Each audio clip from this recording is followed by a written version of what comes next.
What an active weather pattern we're in. A look at the 3D Max Doppler radar network from early this afternoon. Plenty of things coming together for our next winter weather maker. Some icing reports and then snow really developing here off the Front Range through the plains. That created some blizzard conditions in Colorado last night, and that will continue spreading eastward as we go throughout the rest of the afternoon, evening, and through tomorrow. Look at that nice icy corridor here in the mixing color of the pinks and purples. A pretty nice snow corridor here as well. Lots of moderate snow associated with that. And then on the southern side, that's just warm air. So just going to be rain, but as that rain moves into an area with a snowpack of a foot or two, that'll create some flooding issues.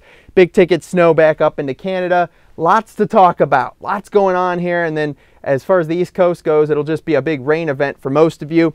We'll see a quieter weather pattern regime for just a little bit. And then as this clipper system swings through, that'll develop a little bit of lake effect snow behind it. So we'll have to keep an eye on an additional few inches or so for portions of the snow belts out in the Great Lakes. Wow, lots going on, that's for sure. And that's not the only story.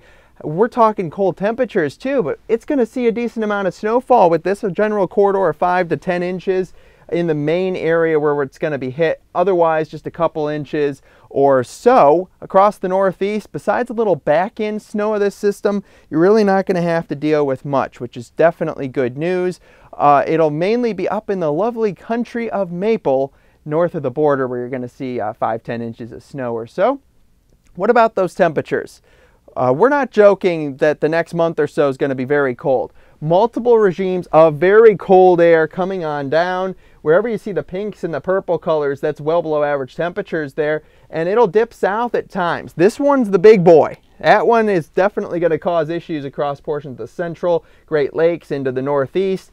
Well below average temperatures, potentially record-breaking the end of January, early February. We'll get a couple brief warm-ups, but overall, a colder regime will continue dropping down. Again, I'm thinking through February, we're going to deal with a lot of these major Arctic and polar plunges.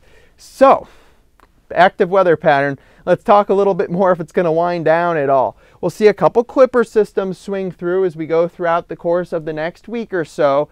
Overall, we're dealing with a little bit of lake effect at times because the cold air keeps on coming. Just kind of a regime. Here you go, little clipper. Here you go, little clipper. One's going to catch a better jet stream energy and start to turn up a little bit more and develop into a stronger low pressure system. This could be for early next week, driving up the East Coast. We'll have to keep a close eye on that. But overall, the main activity is going to be across the plains, Midwest, and East. Cold, plenty of snow chances. Accurate weather information specific for your location at NeoWeather. Please check us out. We'd be happy to help.